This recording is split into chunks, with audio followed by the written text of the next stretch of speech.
अस्सलाम वालेकुम नाज़रीन, आज का सच के साथ मैं हूँ नदीम हुसैन। बलूचिस्तान में सियासी बहरान जो है वो अब शिद्दत इख्तियार करता चला जा रहा है और जाम कमाल के ख़िलाफ़ जो है वो दूसरी तहरीक अदम एतमाद जो है वो पेश की जा चुकी है।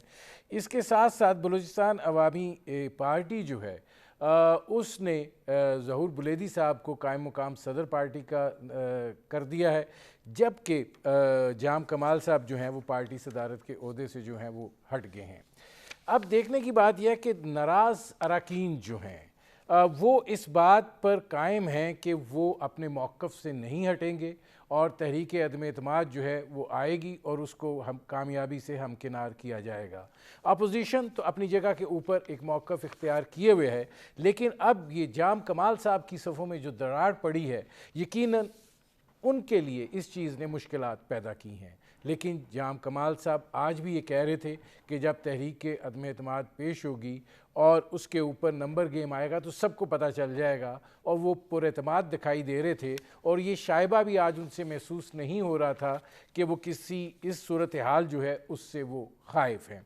बलूचिस्तान जो है उसके सियासी मसाइल रहते हैं और ज़ाहिर है कि वहाँ पर मामलात जो हैं वो इस नौइयत के होते हैं कि एक भानमती का कुंबा जो है वो तरतीब पा जाता है, एक बड़ी मेजॉरिटी पार्टी होती है, उसके साथ कुछ का इश्तराक हो जाता है, फिर एक हुकूमत बन जाती है और ज़ाहिर है फिर मामलात चलते रहते हैं। लेकिन वो किस तरीके से चलते हैं ये भी सूरत हाल जो है अक्कासी करती है बलूचिस्तान के मसाइल के अंदर से।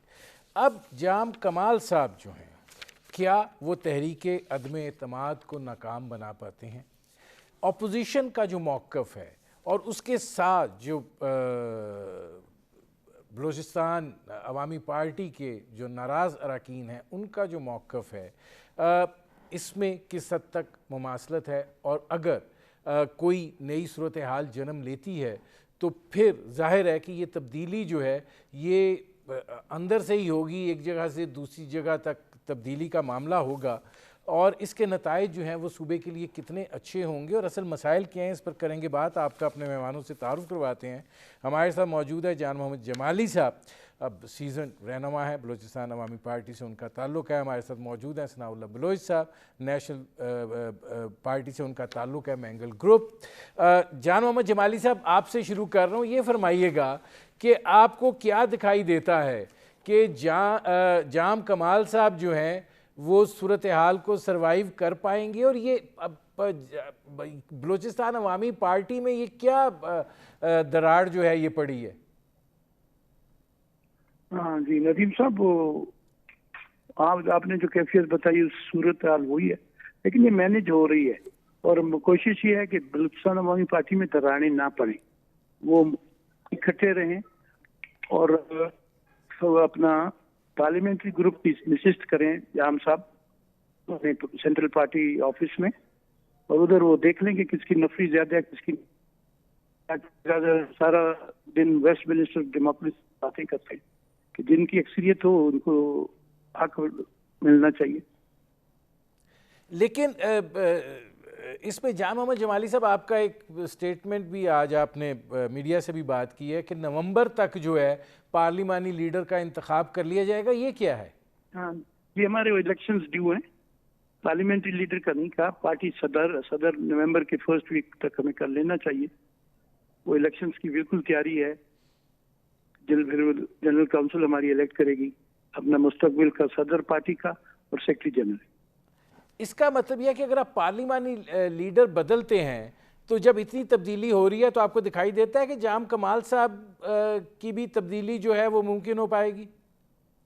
देखिए, ये अगले 4-5 रोज में हमारी एक विशिष्ट होने लगी है पार्लियामेंट्री ग्रुप की, जिसमें 24 हम MPs हम सब बैठेंगे, उसी में फैसला करेंगे कि पार्लियामेंट्री लीडर किसके साथ ज्यादा दोस्त हैं, वो अपने बात करेंगे, बयान करेंगे। फिर उसी के साथ ही मेरे जैसा जो डेमोक्रेटिक सोच वाला आदमी है, जिसकी नफरी ज्यादा हुई तो मैं उसी को सपोर्ट करूंगा।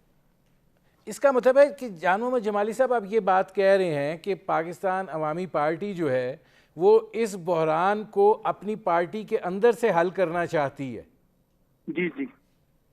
तो आप ये भी कह रहे हैं कि अगर जाम कमाल के साथ लोग नहीं हैं तो फिर पार्टी के अंदर ये फैसला भी हो सकता है कि उनको बदल दिया जाए?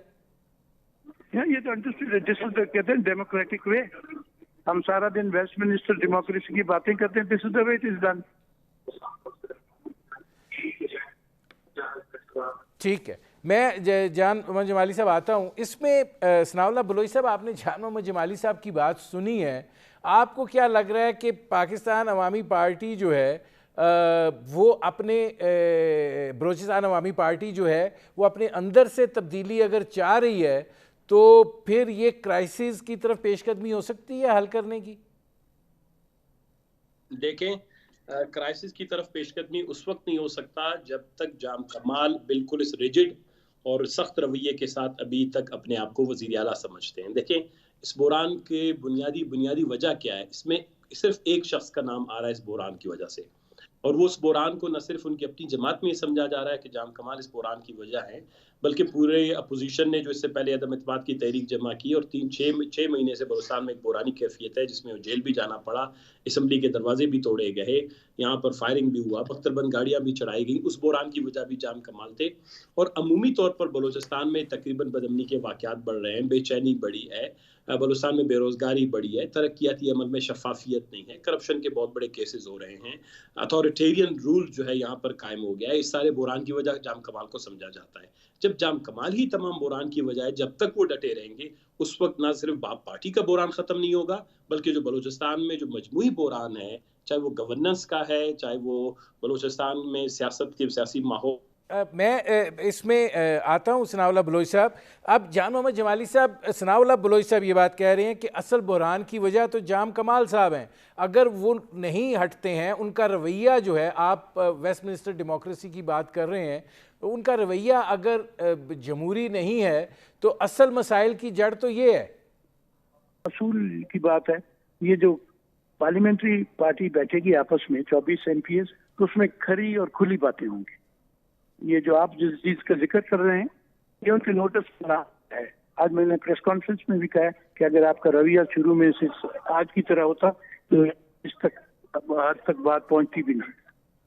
आप समझते हैं कि बलूचिस्तान अवामी पार्टी जो है वो अपना इत्तेहाद कायम रख पाएगी? क्योंकि अगर आपके अरकान निकल गए, 14 अरकान अगर जा रहे हैं कि जी ये तहरीक में एतमाद है, दूसरी आ गई है, तो ये तो फिर बड़ी मुख्तलिफ सिचुएशन हो जाती है।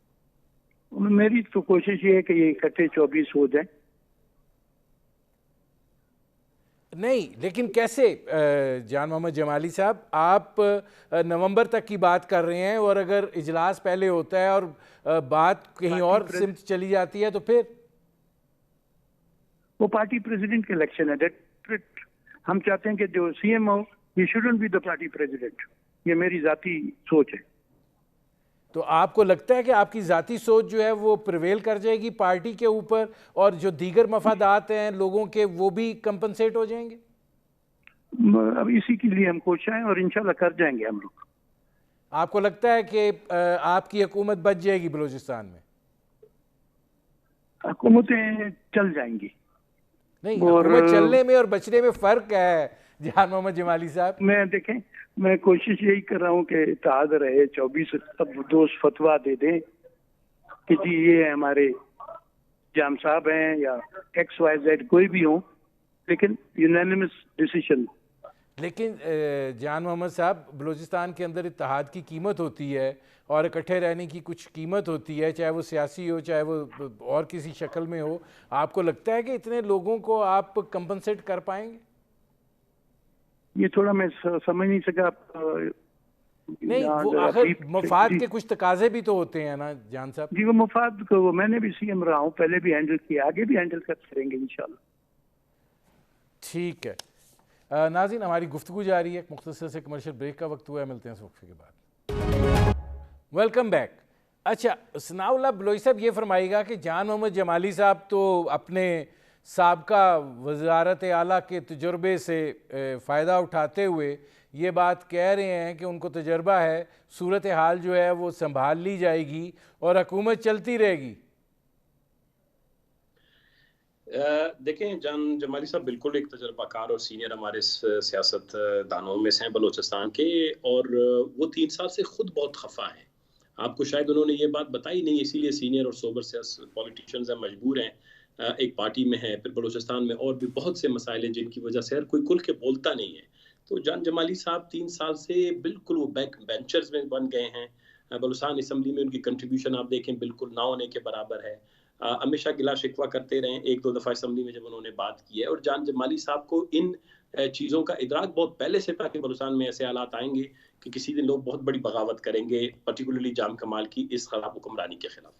तो जब से ये हुआ है, जान जमाली साहब किसी न किसी तरीके से सीनियर हैं, इसीलिए वो सबके सामने अपना एक न्यूट्रल पोजीशन तो रख रहे हैं, लेकिन सबको ये पता है कि जान जमाली साहब भी चाहते हैं कि बलूचिस्तान में अगर हुकूमत चले, क्योंकि अनफॉर्चुनेटली कोई वो क्या कहते हैं कि कुछ कुव्वतें चाहती हैं कि वो बाप पार्टी जिस तरह भी वो कंटिन्यू करे। गो के बाप पार्टी इज्तिमाई तौर पर जाम कमाल और अपने टीम के साथ बलूचिस्तान में डिलीवरी नहीं कर सका। मैं आज एजुकेशन के 2-3 सेमिनार से होके आया हूँ। जो फ्रस्ट्रेशन असातिज़ा की है, जो फ्रस्ट्रेशन ताजर बरादरी की है, जो फ्रस्ट्रेशन ज़मींदारों में है, जो मायूसी और बेचैनी बलूचिस्तान के नौजवानों में है, उसको तो कोई गेज ही नहीं कर रहा। नहीं, मतलब ओवरऑल टीम ही खराब रहा है। सनाउल्लाह बलोच साहब, पहले ज़रा सियासी बात कर लें। सियासी बात जी। इसके अंदर ये है कि अब्दुल कद्दूस जिंजो जो है उसके हवाले से जाम कमाल साहब के तहफ़्फ़ुज़ात पहले भी रहे हैं, अब भी हैं, और ये जो जिन लोगों ने ये बगावत की है, आपको ये मफाद की लड़ाई ज़्यादा नहीं लग रही है बनिस्बत इसके कि बलूचिस्तान के मसाइल? नहीं, देखें नदीम भाई, अब वो आपस में उनकी बात है कि बाप पार्टी के अंदर ये कौन से डायनामिक्स या कौन से क्राइसिस है जो इस नैच तक इनको ले आए। हमें तो नजर आ रहा है, लेकिन अब मुनासिब नहीं है इस वक्त टीवी पे, आपके पास इतना वक्त नहीं है हमारे पास हम इस पर बात करें बहुत तफसील में। बलूचिस्तान में गवर्नेंस का एक कल्चर है, मुफादात भी होते हैं पॉलिटिक्स में, लोगों के पावर पॉलिटिक्स बेस्ड होता है इंटरेस्ट पे। किसी के कॉन्स्टिट्यूंसी के इंटरेस्ट हैं, किसी के पर्सनल इंटरेस्ट हैं, किसी के पार्टी इंटरेस्ट हैं।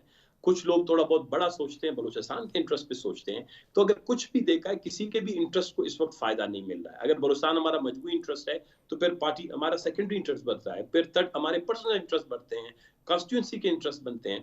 तो लोगों को इन सारे मुफादात में नुकसान नजर आ रहा है। मैं ये कह रहा हूँ कि तमाम लोगों के जो मुफादात हैं, किसी भी नौयत के मुफादात हो, वो इस गवर्नमेंट में जो है उनको नुकसान पहुंच रहा है, और बलूचिस्तान के इज्तिमाई मुफादात को भी नुकसान पहुंच रहा है।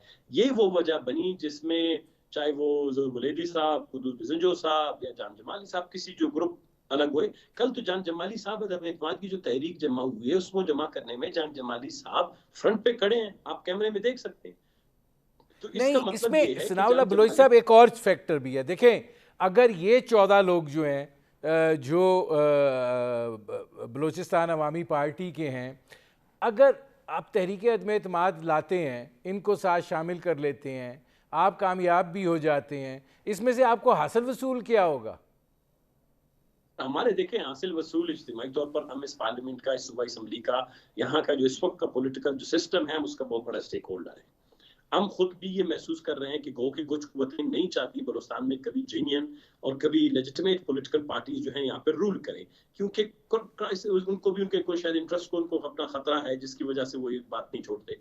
चलो अगर फिर भी सही, लेकिन कम से कम बलूचिस्तान में एक ट्रेडिशन होता था, एक कल्चर होता था जिसमें वो ये है कि आप थोड़ी सी बहुत कंसल्टेशन होती थी। गवर्नेंस के कल्चर में कंसल्टेशन मस्ट है, मशावरत के बगैर सियासत, हुकूमत और रियासत के अमूर चलाए नहीं जा सकते। इसीलिए पार्टिसिपेटरी डेमोक्रेसी कहते हैं। It's not just western democracy, दुनिया में ट्रेंड पार्टिसिपेटरी डेमोक्रेसी का है। उसमें अपोजिशन का बहुत बड़ा रोल है, उसमें अराकीन असेंबली का रोल है, उसमें मिनिस्टर्स का रोल है। केवल ये सारी चीजों को छोड़ के जो ministers, senior most ministers ever resign, because उनको पता है कि वो जाते हैं सिर्फ कुर्सी है उनके पास, सेक्रेटरी को पीछे से कोई और कंट्रोल करता है, वजीर आला खुद करते हैं। उस ओवर सेंट्रलाइजेशन का एक जो अप्रोच है, रिजिड गवर्नेंस का जो अप्रोच है, अथॉरिटेरियन, कल का आप डाउन का एडिटोरियल पढ़ें क्राइसिस इन बलोच पॉलिटिक्स, उसमें उन्होंने बड़ा वाज़ेह, मैंने जो बातें हमेशा की उनको बड़ा अच्छे तरीके से कोट किया है कि बलूचिस्तान में ये नहीं, इसमें सनाउल्लाह बलोच साहब ये फरमाइएगा कि जैसे मैंने आपसे सवाल किया है कि मफादात जो हैं वो बड़े अटैच होते हैं, और जो कुर्सी पर बैठा हुआ होता है वो ज़्यादा बेहतर इस पोजीशन में होता है कि उन मफादात को जो है वो एड्रेस कर सके। तो आप क्या समझते हैं? जाम कमाल साहब तो कह रहे हैं कि पता लग जाएगा कि अपोजिशन जो है वो कहाँ पर खड़ी है। कि अपोजिशन ने इस वक्त अपना रोल, हमने पहले ये मूव किया, ये बयानियां, ये पर्सपेक्टिव हमारा था 3 साल से कि जाम कमाल की गवर्नेंस की वजह से बलूचिस्तान जो है वो एक दलदल में की तरफ बढ़ रहा है, बलूचिस्तान अंधेरे की तरफ बढ़ रहा है। उस वक्त हमारी बात को शायद कम अहमियत दी जा रही थी। लोग समझते थे, क्योंकि जब ये जहाँ पे खड़े होते हैं लोग समझते हैं कि जी अगर आपके पास इस मुल्क में 2-3 आपके पास सर्टिफिकेट्स हैं, वो इसके पास हैं, तो वो आप बिल्कुल सही हो। तो जब बाद में आहिस्ता आहिस्ता इनके दोनों लोगों ने खुद महसूस किया, 1 साल इंतजार करते रहे, 2 साल करते, सरदार यार मोहम्मद ने इमीडिएटली बजट के दूसरे दिन उनकी प्रेस कॉन्फ्रेंस और स्पीच उनकी निकाल कर देख ले, वो तो बिल्कुल कन्फ्रंटेशन के मोड में थे। हमने तो फिर भी पॉलिटिकल हमेशा कन्फ्रंटेशन की है। तो एक बात बिल्कुल वाज़ा है कि जाम कमाल में मिलेगी, लेकिन जाम कमाल के रहते हुए बलूचिस्तान 2-3 साल के बाद किसी से कंट्रोल नहीं हो पाएगा। मतलब वो जो मायूसी बढ़ रही है, हमारे यहाँ तो हम सोशल स्टडीज करते नहीं है, लोगों के जो है मौकिफ की वैल्यू होती नहीं है। हमारे यहाँ जो मुक्तदर इदारे हैं वो जो है कुछ इंटरेस्ट के बेसिस पे जो है ये सारी नहीं, करते इसमें हैं। ये जो खेल अब इसमें सनाउल्लाह बलोच साहब एक पहलू और भी है। ठीक है, ये एक सियासी बहरान जो है वो बलूचिस्तान के अंदर पैदा हुआ है। बाप पार्टी जो है वो भी एक भानमती का कुंबा ही है बुनियादी तौर के ऊपर। बाकी लोग भी जो हैं वो दाएं बाएं से जमा हुए हैं। कुछ फैक्टर्स होते हैं जो इकट्ठा कर देते हैं। आपको दिखाई देता है कि जो तब्दीली है बलूचिस्तान के अंदर, वज़ीर आज़म जो हैं वो उसको होने देंगे और एक नई इब्तिदा जो है वो शुरू हो जाएगी? मेरे ख्याल में देखें, ये बात भी बहुत ही मतलब गैर संजीदा सी बात है। अगर कोई ये कहे कि जी बलूचिस्तान में होने वाली तब्दीली का असर पूरे पाकिस्तान में पड़ेगा, उससे बुनियादी वजह ये है कि देखें, हाँ, उस वक्त जब मुक़्तदर आला समझती है कि पूरे पाकिस्तान में कोई बहुत बड़ी तब्दीली मकसूद है, हो सकता है शुरुआत बलूचिस्तान से की जाती है, छोटा सूबा है, कम लोग हैं, पहले यहाँ से किया जाता है। लेकिन मैं ये नहीं समझता हूँ कि बलूचिस्तान ये बहुत नेचुरल एक किस्म का रिएक्शन है या रद्द अमल है, बहुत कुदरती सा रद्द अमल है जो बलूचिस्तान में 3 साल से जारी था। आखिर आके अगर इसको जबरदस्ती ग्लू करने की कोशिश कर रही है, रोकने की कोशिश की जाएगी, बहुत नेचुरल प्रोसेस है, तो इसका और भी ज्यादा खमीजा बलूचिस्तान को तो ज्यादा पकड़ना पड़ेगा। बलूचिस्तान 70 साल से सफर कर रहा है खराब हुक्मरानी की वजह से, तरक्याती अमल का न होने की वजह से, और जो वफ़द इस्लामाबाद की तरफ से इम्पोज गवर्नेंस का जो मॉडल है, सिस्टम है, उसकी वजह से। अभी तो इसका मतलब ये है कि जनरल आप पब्लिक में जाके सर्वे करके देख लें कि जी इसके पीछे कौन कर। सबको पता है कि जाम कमाल को जिस दिन मुक़्तदर आला की सपोर्ट न रह जाए, जाम कमाल के साथ एक आदमी भी नहीं रहेगा। ये जाम जमाली साहब जैसे मेहरबान लोग भी अभी हमारे सारे, कोई भी इसलिए कि पर्सनली ही हैज नो से इन बलूचिस्तान पॉलिटिक्स। नहीं सनाउल्लाह बलोच साहब, आप ठीक है, आप लोग एक तवील अरसे से कोशिश कर रहे हैं, जाम कमाल साहब के ख़िलाफ़ अपोजिशन भी कर रहे हैं। जाहिर है कि पार्लियामेंट के गेट के ऊपर जो कुछ हुआ वो भी चल रहा है, उस वक़्त से ये सिलसिला जो है ये चलता चला आ रहा है। और जाहिर है कि अपोजिशन का काम जो है वो हुकूमत पे तनकीद करना होता है, हुकूमत के सामने एक मुज़ाहमत ऐसी खड़ी करना होता है जिससे एक चेक एंड बैलेंस का निज़ाम जो है वो वज़ा हो सके। लेकिन अब वो लोग जो उनके साथी रहे हैं, आप उनसे हाथ मिला रहे हैं, उनको अपने साथ मिला रहे हैं, सिर्फ एक पर्पज़ के लिए कि जाम कमाल के ख़िलाफ़ जो है तहरीक अदम-ए-एतमाद कामयाब हो जाए। अगर वो कामयाब हो जाती है तो वो जो बागी अरकान है फ़ायदा तो उनका होगा, आप लोगों को क्या मिलेगा? देखें, एक तो बात यह है कि हमारा सबका ऑब्जेक्टिव इस वक्त एक ऐसे शख्स से जहाँ छुटकारा बलूचिस्तान को दिलाना है जो बलूचिस्तान को अब समझता है, पर्सनल, उसको जाती रियासत समझता है। ये दिस इज सैडिस्ट माइंडसेट उसका जो एक है अप्रोच है, बहुत ही ट्राइबल, नेगेटिव ट्राइबल अप्रोच है। इस शख्स से बलूचिस्तान को जो है आज़ाद करना है, इससे बलूचिस्तान को जो है निजात दिलाना है। दूसरा रही बात ऑब्जेक्टिव, जब ये निकल जाएंगे फिर गवर्नेंस पर यहाँ पर शायद हुकूमत साजी का अमल हो। अगर हुकूमत साजी के अमल में बातचीत हुई तो बलूचिस्तान में सारी जमातें, सारे ग्रुप छोटे मोटे, ये सब हमारे लिए काबिल कदर हैं। फिर उसके साथ बात की जा सकती है, उनके साथ देखा जा सकता है कि हम किस तरीके से, किस विजन के तहत नई हुकूमत बनाएं। अगर उसमें हम शामिल नहीं भी होते हैं कोई फर्क नहीं पड़ता, कभी कभी जरूरी नहीं है। अब फिर मेरा आपसे एक सवाल है सनाउल्लाह बलोच साहब, जितने वज़राए आला बलूचिस्तान के रहे हैं सारे हेर फेर के यही गिने चुने लोग आते जाते हैं। बलूचिस्तान के जिन मसाइल का ये तहरीक अदम-ए-एतमाद में ज़िक्र हुआ है, ये मसाइल आज के नहीं हैं, ये तो बलूचिस्तान के मसाइल पहले दिन से हैं। बेशुमार वज़राए आला आए, आके चले गए, बेतहाशा फंड्स आए, पता नहीं कहाँ चले गए। तो परनाला तो वहीं का वहीं है। आप जो मर्जी तब्दीली ले आए, आप वही गिने चुने लोग हैं। अब वो नहीं, जाम कमाल नहीं होंगे, कोई और कमाल हो जाएगा, वो कमाल करना शुरू कर देगा, कुछ के मफादात हल हो जाएंगे, वो उसके साथ खड़े हो जाएंगे। नदीम भाई, आपने बिल्कुल सच फरमाया, बजा फरमाया कि बलूचिस्तान के ये जो इस उनके अदम एतमाद में हमारे एतमाद से ही तकरीबन लिए गए अल्फाज देख लें आप इसी तरह के हैं, तो वो ये कभी भी कम नहीं होंगे और ना कभी कम हुए हैं। देखिए, बलूचिस्तान में जो गवर्नेंस का क्राइसिस है उस पर अगर कभी मिल बैठ के बात करें तो फिर शायद बहुत सी बातें निकल आएंगी। रही बात बलूचिस्तान के, ये वाइट वॉशिंग तो होती है। अभी बलूचिस्तान के जो बहुत गहरे जख्म थे, ऑलरेडी आप बलूचिस्तान जख्मों पर, लेकिन जाम कमाल ने क्या किया कि जख्म के साथ साथ उसमें जो है वो डंडा भी जो है लगा देते हैं और थोड़ा सा नमक भी डाल देते हैं कि बलूचिस्तान के जख्म और भी ज्यादा ताज़ा। नाज़रीन, हमारी गुफ्तगू जारी है, वक्त हुआ है मुख्तसर से कमर्शियल ब्रेक का, मिलते हैं इस वक्फे के बाद। Welcome back. अब गवर्नेंस का जो पहलू आप जिसकी निशानदेही कर रहे हैं सनाउल्लाह बलोच साहब, वो गवर्नेंस का पहलू जो है, जो बाकी लोग हैं उनका भी इतना ही शानदार है जितना जाम कमाल साहब का है। ज़ाहिर है आप लोग इस वक्त अपोजिशन के अंदर हैं और आप उन्हीं लोगों से हाथ मिला रहे हैं जो उस सारे सफ़र के शरीक जुर्म भी हैं। हम हाथ नहीं मिला रहे हैं नदीम साहब, इसमें एक बात जो मेरे ख्याल समझने वाली है, हमने तहरीक एतमाद जमा करवाया था, हमें पता था कि बहुत से और भी छोटे मोटे ग्रुप्स हैं जो थोड़ा बहुत शायद खुल के सामने नहीं आ रहे हैं, वो जाम कमाल के खिलाफ चाहते थे कि बलूचिस्तान में इनसे जान छुड़ाई जाए। तो हमने उस वक्त तहरीक एतमाद मुत्तहिदा अपोजिशन ने जमा किया। अभी जब हमारे जो तहरीक है उसको कुछ एतराज़ात लगा के गवर्नर साहब ने वापस कर दिए स्पीकर साहब को, आज तक मैं उसका भी खुद नहीं आउटकम पता चला। अब जो इन्होंने अदम एतमाद की तहरीक जमा की है, अभी तक बाकायदा उन्होंने हमसे हाथ मिलाने का भी नहीं कहा। उनको ये यकीन है कि उनके अंदर से ही तकरीबन 33 लोग उनके पूरे हो जाएंगे और जाम कमाल साहब को रिजाइन करना पड़ेगा, ये उनकी अपनी बिलीव है। लेकिन अब जब वक्त बढ़ेगा, जब असम्बली का इजलास तलब कर लिया जाएगा, तो पॉलिटिक्स में ये रीअलाइनमेंट्स होती रहती हैं। हम देखेंगे अगर वो उनसे हाथ मिलाने की कोशिश भी करेंगे तो हम इन तमाम पहलुओं पर उनके साथ बात करेंगे। नहीं, अगर तहरीक अदम एतमाद ये आती है तो क्या आप ये जो बागी अरकान है आप इनके साथ खड़े होंगे, इनका साथ देंगे? जब हमने तहरीक एतमाद जमा किया था तो हमें यकीन था कि बहुत से लोग हमारा साथ देंगे। अब हमारा तहरीक एतमाद हमारा नहीं है, उनका है। उन्होंने जब से तहरीक एतमाद जमा किया उन्होंने हमसे रब्ता नहीं किया। जो ही वो मुत्तहिदा अपोजिशन के साथ रस्मी तौर पर बात करेंगे, हम देखेंगे कि किन पहलुओं पर भी जो है उनका साथ दिया जा सकता है।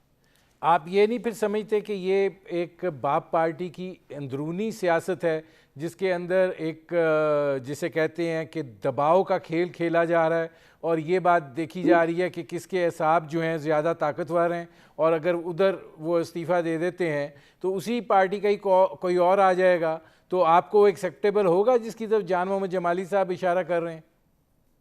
इसमें जान जमाली साहब भी जो इशारा कर रहे हैं मैं वो भी समझ रहा हूँ, पर ये बाप पार्टी का अंदरूनी बोरान नहीं है। जिस तरह नदीम भाई मैंने आपको कहा, ये बलूचिस्तान का मजमूई बोरान बन चुका है। लेकिन ठीक है, बाप पार्टी जिस तरह बनाई, किसने बनाई वो अलग एक बहस है, लेकिन बाप पार्टी की वजह से जिसको उन्होंने चीफ एग्जीक्यूटिव बनाया वो इस वक्त एक आईनी पोजीशन पर बैठा हुआ है और उस आईनी पोजीशन की वजह से, उसकी रिजिड और खराब हुक्मरानी की वजह से बलूचिस्तान के तमाम इदारे और अवाम सफर कर रहे हैं। तो ये किसका बोरान हो गया? ये बलूचिस्तान का बोरान बन जाता है। बलूचिस्तान के बोरान में हम कैसे खामोश रहें? ये बाप पार्टी का अंदरूनी मसला है। अगर ये चीफ एग्जीक्यूटिव की पोजीशन पे ना होते, इनको कॉन्स्टिट्यूशनल रोल नहीं होता, ये बहुत बड़े डिसीजन मेकिंग पोजीशन पे ना होते, बाहर ये लोग जितना भी लड़ रहे होते हम जाके इनका सुलह करवा देते। लेकिन अब 1-1.5 महीने से लगे हुए हैं। मैं तो समझता हूँ इतनी बड़ी कुव्वतें इनको सुलझाने में और इनको समझाने में लगी हैं, जो शायद अफगानिस्तान में भी जाकर उन्होंने हुकूमतें बना दी लेकिन इधर नहीं बना पा रहे। तो ये कोई बोरान कोई मामूली बोरान नहीं है। तो कल कोई मजाक में कह रहा था कि तालिबान भी परेशान है कि बलूचिस्तान में क्या हो रहा है, हम पहले परेशान होते थे अफगानिस्तान में क्या हो रहा है। तो मेरे ख्याल में इसमें सवाल ये सनाउल्लाह बलोच साहब पैदा होता है कि इस बहरान में से अपोजिशन क्या गेन करेगी, उसको क्या दिखाई देता है कि ये जब बहरान सॉर्ट आउट होता है तो ये तो बाप पार्टी का अंदरूनी मसला है, सॉर्ट आउट हो जाता है, वो किसी को भी वज़ीर आला नया बना लेते हैं या जाम कमाल साहब सर्वाइव कर जाते हैं, तो फिर आप कहाँ खड़े होंगे? देखिए, ये बाप मैं इसीलिए बार बार कह रहा हूँ कि बाप पार्टी इस वक्त बलूचिस्तान में हुकूमत उन्होंने बनाई है, और बाप पार्टी में कोई 3 साल से ये क्राइसिस खुद चल रहा था। जान जमाली इस क्राइसिस का, इस बुरान में खुद जो है वो विक्टिम है, वो इसका जो है निशाना बने हैं। वो 3-4 सालों से खुद बहुत ज्यादा इसमें मुतासिर हुए हैं, या सारे और भी इराकी जो आज खुलकर सामने आए हैं। और मैं यही बार बार कह रहा हूं कि ये जो बुरान है, आई विश कि ये सिर्फ बाप पार्टी का होता, हम 1 मिनट के लिए मुदाखलत इसमें नहीं करते। लेकिन ये बुरान अब बलूचिस्तान का बुरान है। अगर जब भी बाप पार्टी में लोग ये समझ रहे हैं कि हमारी पार्टी में एक शख्स की वजह से हमारी पार्टी भी मुतासिर, और क्योंकि उसको उस वक्त पार्लियामेंट लीडर बना के वजीर आला बना दिया गया, उसकी वजह से बलूचिस्तान भी मुतासिर, तो फिर डेफिनेटली बलूचिस्तान के मामलात पे, इस तरह की इशूज पे, पार्लियामेंट्री पॉलिटिक्स में किसी भी मामले पे मिल बैठ के बात हो सकती है ऐसे ग्रुपों के साथ। ये इससे पहले भी हुआ है।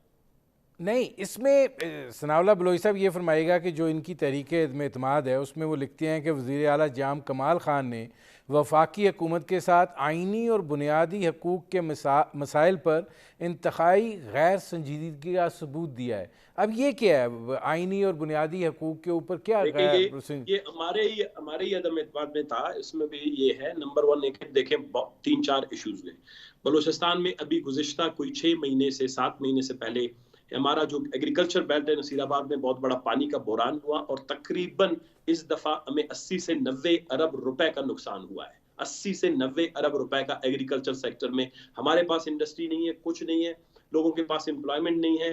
तो ये जो हमारा एग्रीकल्चर बेल्ट, जिससे जान मोहम्मद जमाली साहब आए हैं, उनकी फ्रस्ट्रेशन, यानी मैं आपको बताऊं, नसीराबाद बेल्ट के सारे लोग उसके मुखालिफ हैं, इसीलिए इस पैनल ग्रुप में आ गए हैं।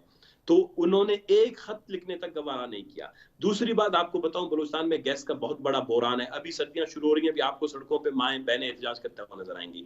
उन्होंने ये 3 साल में बहुत बाद कहने के बावजूद एक भी उन्होंने काउंसिल ऑफ कॉमन इंटरेस्ट में नेशनल लेवल पे अपना इमरान खान के साथ इसको टेकअप करते हैं। तीसरी बात ये, नेशनल फाइनेंस कमीशन में अगर नेशनल फाइनेंस कमीशन का फैसला नहीं होता है, उससे हम जैसा गरीब सूबा कंटिन्यूसली सफर कर रहा है, ये डेवलपमेंट के सारे झगड़े, मायूसी, गुर्बत, गरीब, इस पे उन्होंने बिल्कुल एक ही दफा संजीदगी से जो है बात करने की जहमत नहीं की।